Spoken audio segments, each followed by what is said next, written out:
Think that speaking is about following a script, about saying a set of preset words, is that anytime you try to work from a script, it tends to flatten out your delivery, and you often lose the inflection that's very important on any one given word, where, as you can see, can often completely change the meaning of what it is you have to say. So inflection's a good thing. Changes in pitch and tone is a good thing. It helps to show passion, helps to keep interest up. It's very difficult to use a lot of tone and inflection if you're trying to deliver a preset set of words. It's real important that when everything we talk about, using gestures and getting this passion out, the fact that people only are ever inspired by the passion behind what you say, it's very difficult to have passion with a script.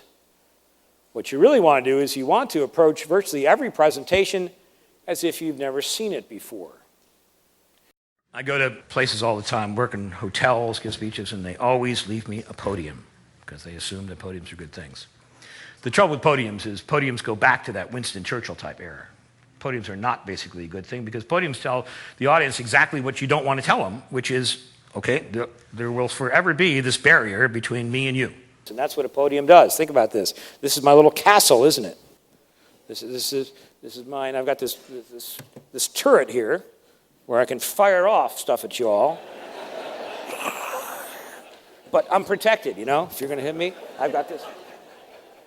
No, it's really true. So we set up this, we tell the audience that I'm going to be behind, there's forever going to be this barrier between me and you. You're you, I'm me, never the twain shall meet.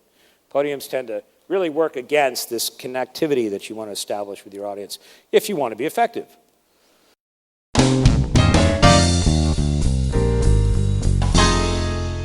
Just a little bit on organization, on putting a presentation together in a way that can help people follow it and also, again, make sure they're engaged. Anybody here listen to WIIFM? Yeah. Right, most listened to radio station in the world. In fact, it's the only thing your listeners are ever listening to. What's in it for me? That's what people want. So, rule number one when you're putting together your presentation is, again, you've got to step out from behind your computer, go back and look at the screen, and ask yourself as a member of the audience, would you find something of real benefit there? And if not, then it probably doesn't belong in your presentation. You know, it's very fashionable these days to use words like death by PowerPoint, to PowerPoint poisoning. It's fashionable to trash PowerPoint, say that it is the bane of civilization. The reality is that PowerPoint is actually a very useful tool for creating true knowledge transfer. The problem with PowerPoint is that nobody ever gets taught how to use it correctly. PowerPoint is one of those programs that you actually can hand to somebody and they know how to use the software in a very short period of time. And because of that, corporations have thought, okay, we're not going to pay people to learn how to do something that you can do in an afternoon. But the problem is learning how to use the software and learning how to create these living, moving documents that have a very specific purpose, which is getting across information in a limited and set period of time, is something that, well, none of us are taught. And the assumption that you can simply pick up a copy of PowerPoint and write a presentation is the same as assuming that if you got a copy of Microsoft Word, you could write the great American novel. Well, tell me this. After the, say, the title slide, the slide that's up on the screen as people walk into the room, after that slide, can anybody give me the name of the first slide in most presentations? Agenda. Yeah, we start out with the agenda slide. We start out with the introduction. Hi, we're going to start here with the introduction. That's where we are now. Yeah. And then we go on to the history slide, which I always love. The history. History is everybody's favorite subject, right? Especially a history of somebody's company you don't even know. Let's talk a bit about the history of our firm. We're very proud about our history. It started back in 1920. These two guys, Harry and Bill, came together. They had a great idea.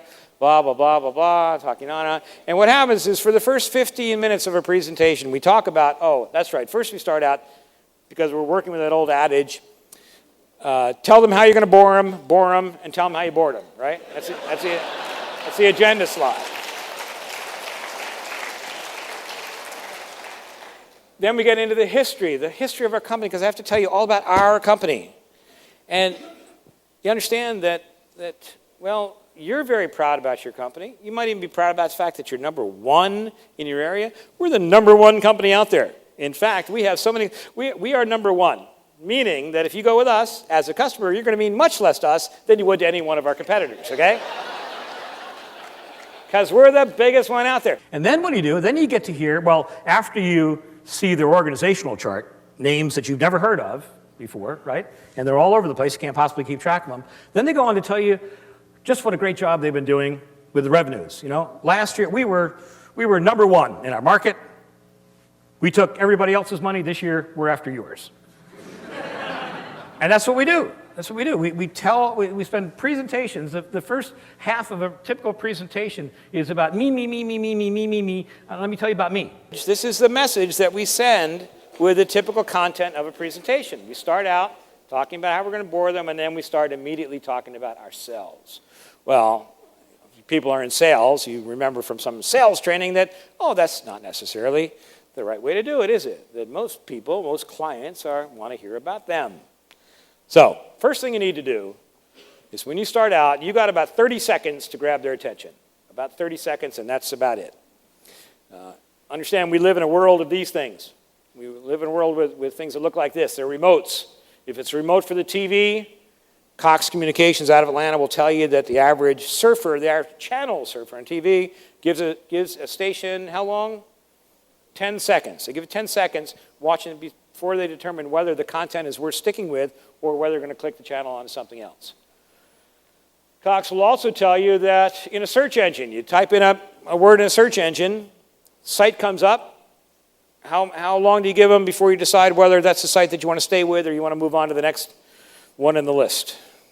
It's 2 seconds. We give websites 2 seconds to determine whether their content is relevant, has any value to us. Well, audiences tend to give presenters a relative break. They give them about 30 seconds. You've got about 30 seconds to send to the audience the message that this is worth listening to. TV news departments have been using grabbers for decades. 10:30 at night comes on, the announcement comes on. Doctors determined that exercise is bad for you. Story at 11. But when's the story? It's typically not at 11, right? It's usually they wait. Oh, that's right. At the very last end of the news. And what do you learn? You learn that doctors noted that men over the age of 75 who have had more than 4 heart attacks should not engage in running marathons when the temperature is over 100 degrees, because it often brings on a 5th and fatal heart attack. So they've determined that exercise is bad for you. But the point is that grabber, that's what news people do, they take a fact, a true fact from the presentation, turn it around in such a way that when you hear it, you realize, well, okay, you got it, but it got you thinking.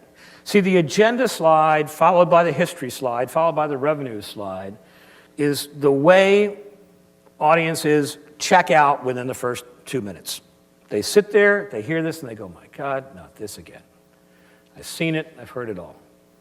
They'll give you their attention for maybe the first 30 seconds before they determine whether the blackberries are coming out or you got something to listen to.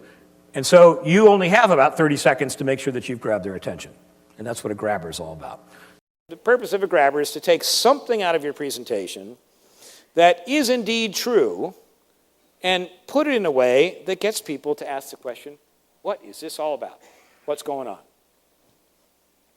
You can predict a specific gain. You could say something like, ladies and gentlemen, the next 45 minutes, we're going to show you how we doubled our closing ratio with just one fundamental change to the way we approached our prospects.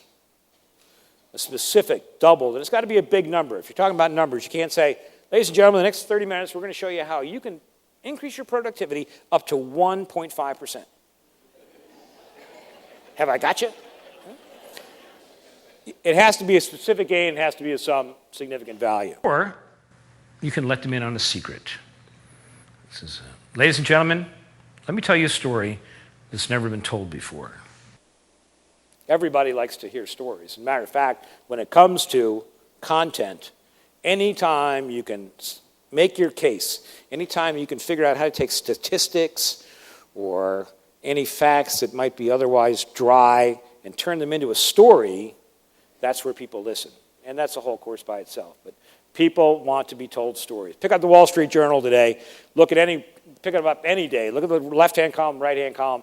Every one of them starts out back in 1985 when the internet was still the gleam in the eye of Harry Brown working in his father's warehouse. He said there had to be a better way. So we worked. You have characters, you have a problem, you have a timeline along to a resolution of that problem. Stories keep people's attention. In any case, here's what you got to do. You got to start out, tell the people what the problem is that needs to be solved, tell them what the opportunity is that they need to take advantage of. And then here's where we differ from the way we see most of them structured. Immediately, in the beginning of your presentation, you have to tell them what the solution is, or you have to make that recommendation. See, typically what people do is they'll start out and announce this problem, and then they'll start to pile on the evidence. And they'll say, and people go, oh, I didn't know that. Okay. And you give them some more evidence, they'll go, oh, I didn't know that either. Okay. And by the time they've heard the third or fourth fact, they're saying, where is she going with this? You see, what you have to do is you have to create the context. So you have to tell people exactly where you're going, what your solution is right from the start, so that as you provide this evidence, people can hear it and say, oh, I didn't know that, but well, yeah, I guess that's right. If that's true, then that is the only solution. And then you bring in the evidence, and again, hopefully the evidence will include benefits to the audience because it's the only thing they're ever listening to. Then, at the end, and here's something, believe it or not, this is something we rarely see, the end of a presentation, you've gotten a whole bunch of people together, you talk to them for 45 minutes, and at the end you go, thanks for listening. Bye. And we send people off. Without some type of next step, some call to action.